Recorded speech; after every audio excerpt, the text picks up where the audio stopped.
Yo, what's going on, everybody? You're watching Giants Now by Chat Sports. I am your host, Marshall Green, and today we're joined by Pat Leonard of the New York Daily News. Go subscribe to his YouTube channel, Talking Ball with Pat Leonard. Pat, first, just want to say thanks for coming on, man. Yeah, no, thanks for having me. Thanks for plugging the pod, man. Yeah, Love no, talking ball I with you listen. here, It's man. great stuff. The shows after the games from inside the, whatever you want to call it, the media rooms, those are awesome. You're doing good work here, man. You have like that bellowing voice in the press conferences, man. Like hard competing with you to get a question in, All you know? right. Like you got that strong like radio TV voice, you know? I appreciate it. Yeah, it's good work. Yeah, and first I want to say thank you, shout out for coming on, but also holding it down at the Joe Shane bye-week presser. I know you got a lot of kudos for that.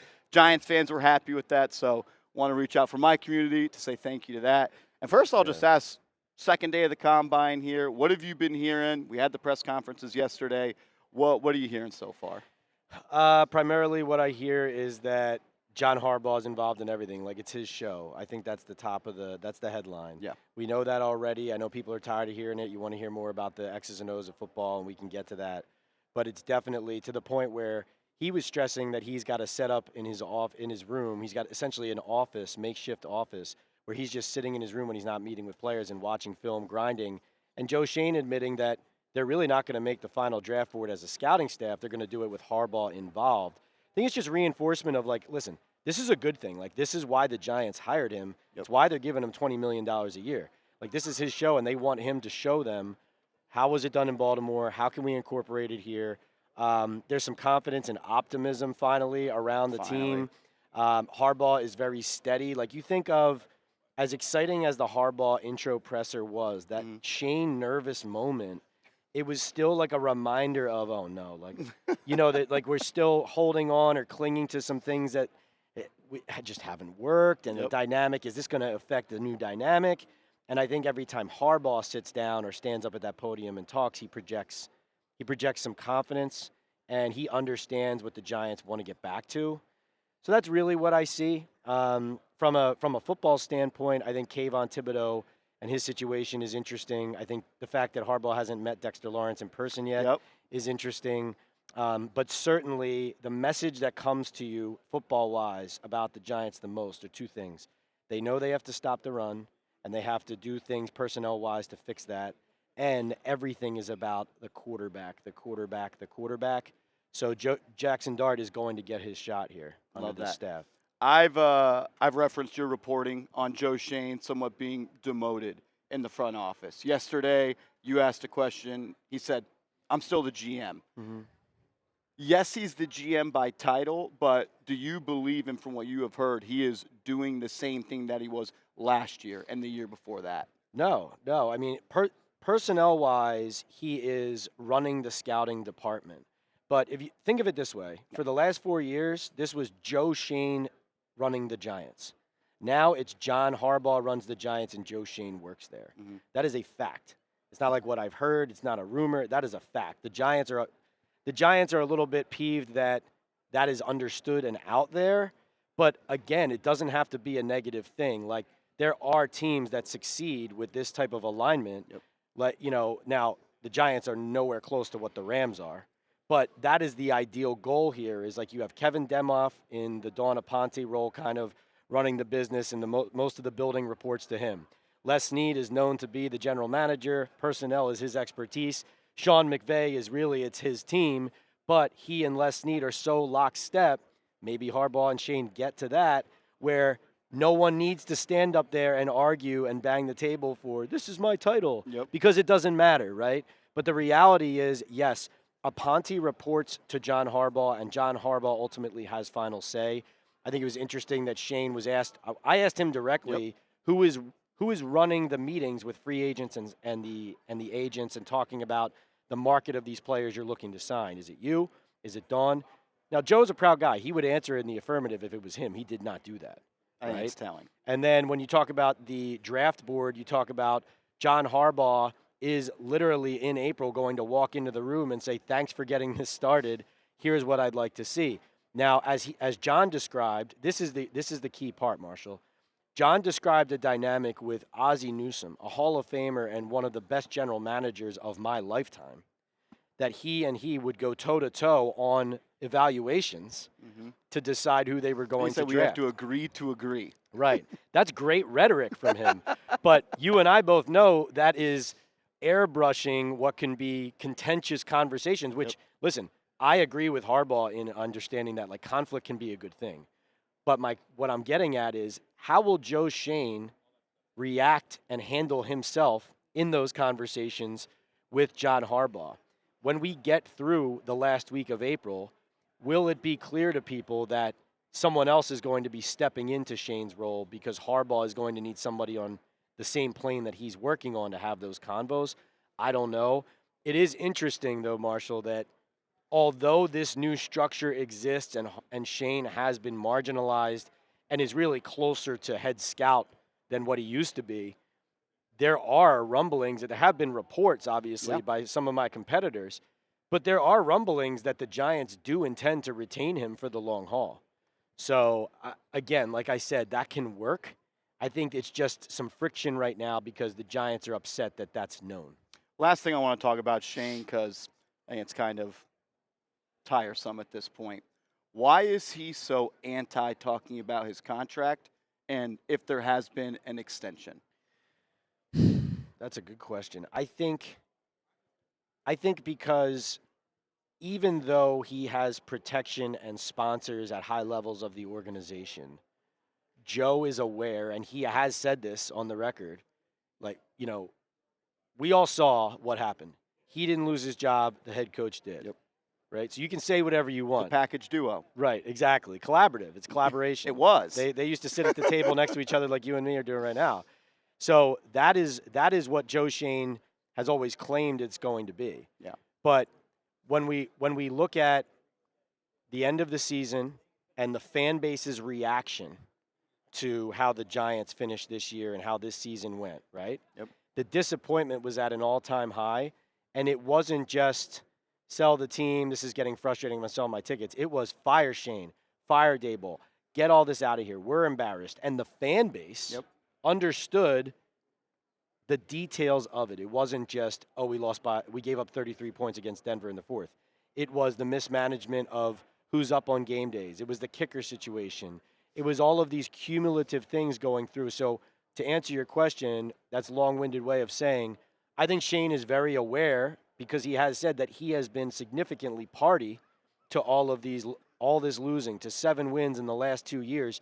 He knows that he owns that, and the longer they can delay the announcement that he's staying, maybe they can get into a public relations position where it doesn't anger the fans and it doesn't cloud the positivity of the John Harbaugh hire, right? So think of, if you're Giants fan A sitting on the couch and you're pumped after this draft this coming April because the Giants got, I don't know, Caleb Downs, and they got a receiver, and they got whatever. And then they quietly are like, oh, yeah, by the way, Joe Schoen got extended. But look at this draft.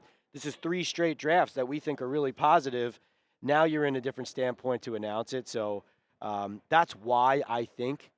It's definitely not that he doesn't want to be the story, though, because he obviously made himself the story yesterday by telling everybody what we already know, which is he is the general manager. Still the GM. Still the GM. I'm still the general manager. And he said Kayon Thibodeaux is still a Giant right now. I've read that quote 5 times. Am I overreacting to right now? Because you asked him, will Dexter Lawrence be here pretty much indefinitely next year? Definitely, I said. Yeah. Definitely. And he said yes. No, he didn't. Or what did he say? He said the plan is for The him plan. to be it's the same thing. Okay. Now, no, you're right. John Harbaugh, though, said we want him, we need the him. centerpiece, the main piece. Yeah, sorry, I didn't interrupt No, you. you're good. The right now, there's been trade rumors around Kayon Thibodeaux heading into his 5th year. Doesn't seem like a contract extension is coming his way for the Giants. Yeah. Do you think he is on the Giants by the trade deadline or when the trade deadline passes this upcoming year? Oof. Probably not. I think that both sides, like Kayvon's side, Giants, I think they're both in a professional situation here. What I mean by that is sometimes when a situation like this arises, it's like the player's disgruntled, feels like they're not appreciated because they see the writing on the wall. It's like, get me out of here. Yep. Or the team is like, hey, let's just figure this out so it doesn't hang over our head. It's not contentious. It's just everybody with their eyes open on Abdul being such a high pick, on Burns and that investment, and on what Thibodeaux is. I think it's going to depend, though, on what they can get for him in a hypothetical trade. Like Dan Graziano reported, he's more likely to be traded than get an extension. Yep. Yeah, no doubt about it. I mean, I think I would have always agreed with that because the thing is, the Giants have so much control over his contract right now with 5th year, and then they could conceivably tag him, right? So there would be no reason for them in the current structure to create an extension. Certainly not before the end of next season because of his injury at the end of this past year. And this was finally a year where, outside of his rookie season under Wink, he just was struggling to put it all together. It started coming back together this season, but it wasn't warranting a contract now. He had, 2.5 sacks?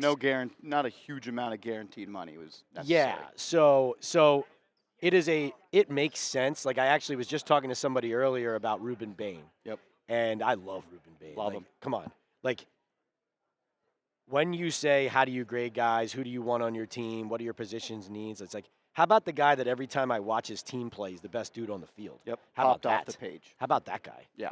Now, so if you look at the Giants, one potential, now I'm not saying this is going to happen. Yeah. No one's told me it's going to happen, but like, you could see, hey, we get a 3rd for Kayon, and then we take Ruben Bain at 5. Love that. Now, maybe he's not there. I don't know. But, like, or, yes, could you do that with Kayon still on the team? Yes, but asset allocation-wise, that's kind of a swinging door deal of, like, that makes sense, right? Because you have other holes on your roster. Bain is giving you, hopefully, a supercharged version of what healthy Kayon could give you, but at a more cost-controlled situation where it's pass rush ability, pressing the pocket, but also stopping the run and being violent. Yeah. Violent. So that's an example of, and those are the kind of conversations you start to hear about. Oh, well, like, what if they trade Kayon, what do they do? Because that's, I know you were asking Shane and Harbaugh about stopping the run. That is where I stopped the Kayon absolutely traded talk. Yeah. It's like, hold on a second, guys. Burns, great season, not a run defender. No. Abdul Carter, special high ceilings. Light. Not a run defender. Very light. And he also, Abdul's the kind of guy who, like, I feel like he's a home run hitter in baseball sometimes. Now, he was just a rookie. Yeah. Super raw still. But you need a guy like Kayon at his high end, or Bain or whatever. You need more in the interior too. But you need run stopping from your edges and in that rotation, and high level run stopping too. If you're just like, hey, oh, look at Burns, man. He could have been an look at his all-pro level type sack play. numbers. But that's not what they need. Exactly. I agree. So On Kayon, before we move on from that, what do you think his value is to the other 31 teams that are looking at the Giants? Yeah. And what draft pick do the Giants accept in a trade? Like, would they deal him for a 3rd-round pick? Would they deal him for a 4th-round pick? And where do they draw the line in the sand where it's like, we'll just keep him for the 5th year and we'll play that game in 12 months? I would say in situations like this, I think everyone's expecting and hoping them to get a 3. Normally, the public and even people around the league, when they project, or let's not around the league, are in the team, right? That's like the hopeful price. And then the more realistic one would be a lower one, like a 4, right?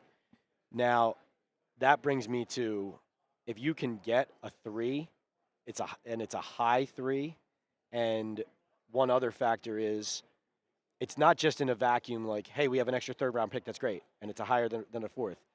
It's also, when you make these trades, it's from scouting and doing our initial board, we know that getting the 3rd would help us get that player, right, that you've identified in your scouting. So there's something to be said for that too. Like, if you can't get a 3 and you end up trading him and settling for a 4, but there's a guy there that you're higher on, that you love, that's going to contribute right away, that can, in the long term, help you feel better about that. I would say, though, the short answer would be, if you could get a 3 for Kayon, you do it.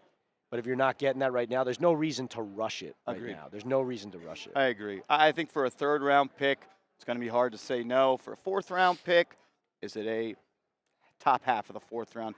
I think that'll matter. Free agency is about 2 weeks away. Harbaugh kind of talked about yesterday with Illuminor, Flott, and Robinson. We want those guys back. but he knows the salary cap game. And I thought Joe Shane gave an interesting answer on keeping WanDale Robinson compared to Jermaine Illuminor. Yeah. Talked about, well, how important is the slot position going to be in this offense? Then he said, well, you got to have a right tackle. I guess my question is, what is your thoughts and what are you hearing, and maybe even predictions for those three guys? Yeah. I think the most likely to resign is Illuminor, although he is – now, all these guys are. But Illuminor, like I was told earlier, Illuminor is a guy, like, he feels like I just had my career year, and I want top dollar. Like, he liked being on the Giants. He doesn't not want to come back to the Giants.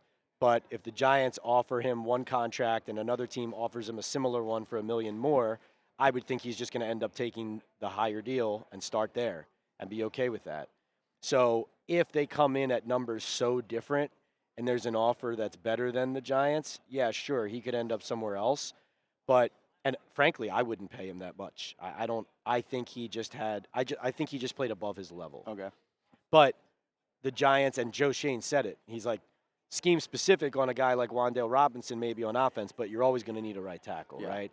And Shane, you got to give Joe credit for this. Like, I think it's part ego, right? We all have a little bit of ego. He doesn't mind showing you his cards a little bit. He kind of wants you to know, like, I've done my homework, And so usually when he says things like this, it directly reflects how he feels. I would go Illuminor most likely, and then I would say Flott and Robinson are both kind of big question marks. Like, you heard him say about Flott. He had like this quick one-liner. He said, Cordell Flott will see what he gets. So that was Joe's way of saying, this player wants to get paid and thinks he's gonna. Let's see, right? So usually when that happens with the Giants and with any team, when they talk about a player like that, that's saying, God bless you if you're going to go get that number. Thanks for playing. We'll see you later. But if not, we're here at this number. Okay. So that's what that means. The concern about that, and listen, I wouldn't pay Cordell like a number one either. Yeah. The concern is they're so thin at corner right now, and that's, again, goes back to the draft and goes back to where you're going to spend in free agency. Man, they have a lot of needs, but boy, oh boy, like week one, who's starting at outside corner for the Giants, especially if Flott is not on the team? And that leads me back to, like, they're either going to spend big money on or use a big pick on a corner. You can take that to the bank. Yeah, they have to. And there's been rumors about Marlon Humphrey's future in Baltimore. Does he become a free agent? Could they trade? What do you think the Giants' plan is in free agency? They're in year 2 of the Jackson Dart contract. They spent the third most guaranteed dollars in free agency last year. Mm-hmm. And the big moves they made didn't really change anything on the field that much. Do you think maybe they've been snake bitten by that, or they're going to go all in again and try to continue to build up this roster? I think the smart thing is to, yes, you restructure some contracts, but the unfortunate thing about their situation, like there would be a lot more excitement on my end and on a lot of people's ends, I think, if the Giants were a team that was like the Patriots last year, flush with cap space. Because everyone looked at what the Patriots just did and said, I could see some parallels here to what the Giants could become quickly. The difference is the Patriots had a ton of money to spend last year, and they went out and did it, along with the quarterback taking that step. So the Giants are in a situation right now where they need to create space and spend, but I do think they also, Marshall, need to count on some of those investments you're talking about, especially Adebo and Holland, kind of just turning around and validating the investment. Agreed. Like, what's Adebo's at $18 million a year? Yeah. I mean, come on. You know? Darius Slayton had a $16 million cap hit this year. Yeah, right. What's his future with the team? They save $10 million if they trade him. And then I also think it's like, you can't pay WanDale and Slayton and then Nabers in 2 years and then still want to improve the room, because you can't return next year with the same top 3 receivers. They did that last year, and we saw where that left them. So when Daniel Jeremiah was speaking today, just thought was running through my head, they have major holes at major premium positions on offense, and how are they going to fix them? Right, great question. So my number one player takeaway free agency-wise from the conversations with Shane and Harbaugh, and they didn't reveal much on that, was Harbaugh mentioning Isaiah Likely out of nowhere. That I thought, all the light bulbs went off when he said that. Like, not a surprise he mentioned him. He's on top of his mind. They're definitely talking about him. He's like, well, maybe we don't spend a ton on a slot receiver because we spend a little bit more on a clear number one tight end who can do that anyway for us, right? Yep. Like, that made a lot of sense to me when he said that. So that was if you're a Giants fan, like, who should I look at? That was the number one name that Harbaugh said that caught my attention. The thing I'm keyed on, too, you make a great point. Malik, I know Joe keeps saying Malik's going to be fine. Like, guys with ACLs and a meniscus like he's had, yes, he's a freak of nature. Yes, he's a special talent.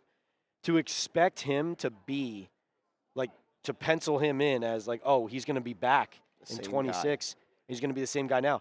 It just doesn't – it almost has never happened, right? Like, Adrian Peterson is such an outlier when it comes to that, right? So – in the long term, in 2027, I think your blood pressure goes down as you think about how you can make that receiver room and offense look. Yeah. But when you think of like weeks 1 through 6 this coming year, you're absolutely right. There are a lot of question marks about how they put that together for Jackson Dart. Easy argument to be made that you let WanDale go. You don't overspend on an undersized slot like that who had a great year, but 1 year like that. And again, I can't stress this enough. A great year on a 4-win team. Like garbage time stats, maybe? 4-win team. Now, again, it's not to take away from the player. It's just about when you discuss investing in that player at the level we're discussing, right? Yep. So it's a value conversation. It's not like WanDale doesn't deserve to get that somewhere. It's just the Giants have to think about the big picture, and drafting and signing a receiver in free agency, to me, makes sense. Yeah. And, you could look at the running back room, too. Tracy, a promising rotational player. Scadaboo, a promising rotational player. They still, if you were building this team in Madden tomorrow, which hopefully they're not doing, if you were building it in Madden, like the Jets, you need a number one running back still. Neither of those guys is a 1. They're both really good rotational, like, parts of a backfield that can contribute. They're not a 1. You still need that, and Scadaboo's not healthy. Now, what you like about some of the guys they've got in the building right now, if Carter shows up to all of his meetings, Scadaboo's attitude, the way Dart competes and talks, like, you're starting to finally get some guys in there who really talk and play like dogs. Like winners. Yeah, like guys who are like, not only do we want to turn this around and aim to turn this around, we will turn this around, right? So the attitude of some of the guys coming in here, it's starting to infiltrate the way that they talk about themselves. They believe in themselves. A quiet guy who's had a really good positive impact on that is John Michael Schmitz, who doesn't really get a lot of credit for that. But he actually had a much better year this past year and is like, he's what you should want a Giants player to be. Team first guy, hard-nosed, like you could knock him out and he would stand back up and be like, let's take the next snap. So there are some good qualities there, but, I just wanted to temper, like, I didn't mean to sound like, oh my goodness, how do they fill these 20 holes? But it is the case that you have to think about, Marshall. I know this is long-winded, but You're good. I think one thing the Giants don't do well is they forget that they have to play somebody else. And I know that might sound funny, but other teams do this too. Like, you get caught up in the battles in camp, in who's rising and who looks good. Yep. You're like, hey, you start to fall in love with your own evaluations, right? I got this guy in the 5th round. I knew he was going to be something. Look at what he's doing.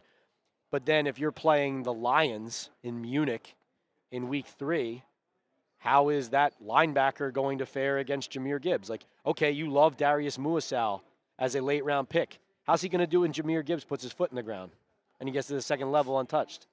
So We saw that. we saw that a few times. Yeah. Another question I had was, I made it a point to ask John and to ask Joe about the run defense. As you know, it's been a joke for way too long. I asked Joe, have you changed the way you think on how to build a defense that can stop the run? Because they haven't been able to, and they've allowed the most rushing yards in the NFL since Joe Schoen has been hired. Mm-hmm. Do you think that finally is a priority for this team? Yes, I think Harbaugh. So when Harbaugh says alignment, football-wise, what he's talking about is the identity of the team. How do we want teams to feel us when they play? Yep. Right? And you have the example, 18 years in Baltimore right in front of you, right? The identity, and how is that identity created? It's created by how you practice and what people you bring in. That's how you create it. And then you get results to validate that approach. And what we see from Harbaugh is, which will impact Shane and the Giants positively, emphasis on the middle of the defense, the middle of the field, right? It's the D tackle, it's the middle linebacker, it's the safety, and obviously always making sure you have, or most of the time making sure you have elite corners, right? But that middle of the defense emphasis on the personnel side, I think, is indicative and reflective of what he's practicing, what he preaches. He's not just saying, let's stop the run. He's standing there yesterday on the positional value talking about, like, everybody says there's no positional value in a middle linebacker and inside linebacker. I understand that. But if you don't have one who can run sideline to sideline and make a tackle, then you're not going to stop the run. Like that was another comment along with the Isaiah Likely one that jumped out at me when he said that, you know, because you think, the Ravens do prioritize middle linebackers more than most teams. And guess what? They're hard to play against. Yep. They're hard to run against, right? That gave me, we want Sonny Styles, we want Caleb Downs, we want people that are going to make plays on this defense. I guess my last one for you is, as you look ahead to the NFL draft, pick number 5. I know Joe said we're open to trading down. Every team's open to trading down. Yeah. Do you think that's actually an avenue they travel down with a lack of draft picks this year in the top 100?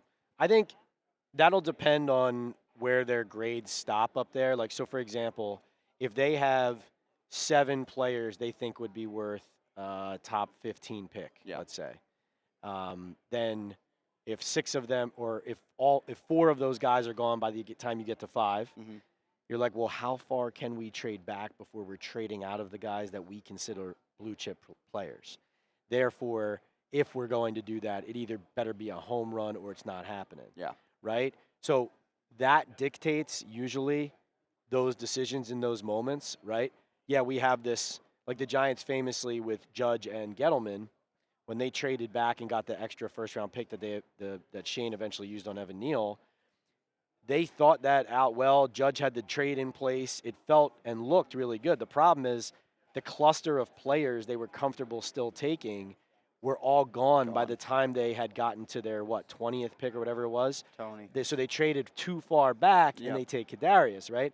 So you can make those decisions, and like in that situation, the process was actually pretty good. Yeah, I agree. But you traded out of your first-round players, Yep. right? And now you're taking big swings and misses. And so, yes, they're open to it, but, being open to it is good and makes sense on the side of, okay, we like the safety, but we have this middle linebacker graded the same, and if we trade back and we don't get one, but we really want the other, and we get him, and we get more assets because we have so many holes in our roster, makes sense. Yeah. But Joe Shane, now listen, John Harbaugh's involved, and Baltimore is the king of,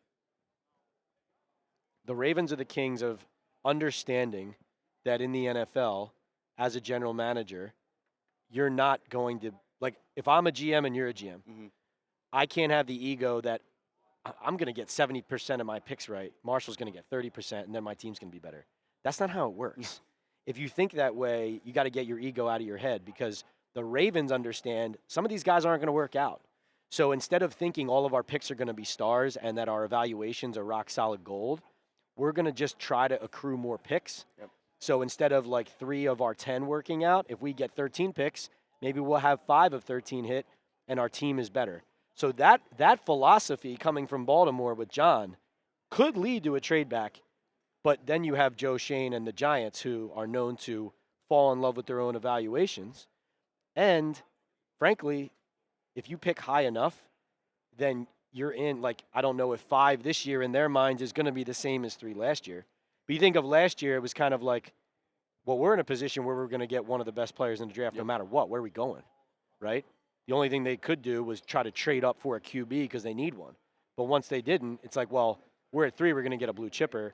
So if that's the case at 5 for them, and they're like, well, we know all these guys are studs, and if he's taken but he's there, we're getting a guy who's starting day one and we think he's a star, then there's no reason to move. I agree. Last one. I lied. This is the last one. Oh, it's all good. Bold prediction Ooh. this offseason. Bold prediction this offseason. Well, we didn't talk much about him. I don't know what's going to happen with Dexter Lawrence. I think it's going to be a continuous conversation because he's really tired of losing, and he was very fatigued last year. And even though he was banged up with the elbow, Joe admitting that yesterday, I thought was something. Yeah, I'd be interested to know how Dex felt about it. Because Dex wouldn't admit that this year. Right. He put the brace on, but he wouldn't talk about it. Exactly. Very interesting that Joe would say that, right? Yeah. Joe also said about contract extension for him, possibly whatever. He said, well, the 9 sacks he had the year before is probably an outlier for a nose tackle. I think Dex felt about that. Now, I'm not speaking for Dex. He didn't say that. Yeah. I'm just saying this is typical GM player agent banter on like, oh, you want an extension 2 years later after you just got one, but you were hurt and you came into camp much heavier than you normally are and you were kind of not in playing shape, right? My point, though, is that he's such a great player at his best, and he's so key to what they need to be, that the fact that he's not in the right space is really important and is going to be a conversation. Is it going to be a conversation about him eventually getting an extension? Is it going to be a conversation about them not extending him and him wanting a trade? I'm not saying he's saying he wants to be traded. You're using your head. I'm not saying that. I'm just saying this is a guy who 2 years ago kind of held out through a lot of the OTAs because he wanted a new deal. This is a guy who was not happy that Julian Love was let go to Seattle, whose, their families were close. They were good friends. Even though they consulted him before the Leonard Williams trade, he didn't like that either. He's watching Saquon, Leonard, and Julian all escape Alcatraz and go win Super Bowls. Leonard is, or though, I will say this. Like, Dexter stands up there and says, I'm proud to be a Giant. We're going to turn this around. And all of that. But last year, the weight of it was too much on him. So I'll give you a bold prediction. I'm not steering clear of it. But the Dexter Lawrence one, I would say just keep an eye on that. It's not nothing. I just don't know what it's going to be. Yeah. Right? It could turn into something really interesting, or it could be nothing. But John Harbaugh needs to meet him in person. Yeah. I'm not telling John his business. You need to sit down. I'll tell you this. When I was talking to people during the coaching search and talking to coaches about how the Giants needed to be fixed and approached, one person said to me, they were like, if I get that job or if someone that they were close to got that job, they were like, I would be on a plane that day to Dexter Lawrence's house. And I would say, hey, big man, we need you at the best version of yourself. What went wrong? How are we going to get better? This and that. Now, Harbaugh had that conversation with him, just not in person. Not in person. But that's where that is. Bold prediction. Is there a big trade coming? We've seen it in the past. I don't know. I mean, you said it. You won 7 games in the last 2 years. They're not a coach away. They want you to think they were a coach away. Now you have a coach. Now a microscope gets back on the roster. Did you hire John Harbaugh to finish in 4th place in the NFC East this year? Yeah, Kayon could be traded, but that's not a bold prediction. Yeah. I would say that Matt Nagy's impact on Jackson Dart might be better than people realize. Please. And because he's so, when he got hired, as much as a lot of the initial reaction was like, Nagy, really? Yeah. I was skeptical too. And, all those people out there who think I'm always negative, I'm skeptical myself. I go and make calls. I'm talking to people. And the next day's story was everybody around the league thinks this is a good hire for Dart. That's what people said. Yeah. Because he's the best at RPOs in the league as a coach. That's what people think of him. He can really fit something to Dart's skill set that I think that'll work. And so there's a lot there. Greg Roman makes a lot of sense in matching as a puzzle piece what Nagy does with that run game scheme. So I think Nagy could have a really good impact. I would say Tyquan Thornton, watch him as a potential signing. That was a good interview. That was a great interview. He was fantastic. Yeah. I can't even take any credit for it. He was magnificent. You know what I mean? Speaking in third person. But he and Nagy obviously really had a really good relationship. I would say also this. This isn't a prediction of what will happen, but something that needs to happen.